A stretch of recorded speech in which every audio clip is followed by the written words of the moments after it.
Pengacara Irwansyah, Zakir Rashidin, mengatakan kliennya sudah mengikhlaskan apa yang sudah diperbuat sang adik, Hafiz Fatur. Diketahui, Hafiz Fatur telah memalsukan dokumen yang mengatasnamakan Irwansyah dan Zaskia Sungkar, hingga menyebabkan kerugian sebesar 5 miliar rupiah. Meski keduanya sudah ikhlas, tapi di sisi lain mereka masih merasa janggal. Mereka, Zaskia dan Irwan, biasa saja. Di satu sisi mereka mengikhlaskan apa yang sudah terjadi. Di sisi lain karena mereka tidak merasakan itu, ada perasaan tidak nyaman, kata Zakir di Polres Metro Jakarta Selatan, Jumat tanggal 7 Januari tahun 2022. Irwansyah memutuskan untuk mencabut laporan yang telah dibuatnya untuk sang adik pada November tahun 2021 di Polres Metro Jakarta Selatan.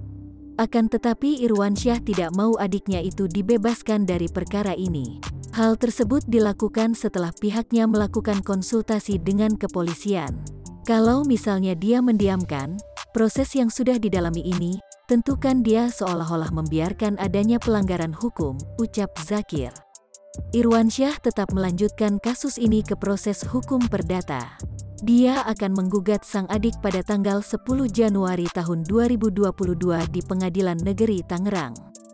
Gugatannya kita daftarkan rencananya hari Senin ke Pengadilan Negeri Tangerang, ujar Zakir.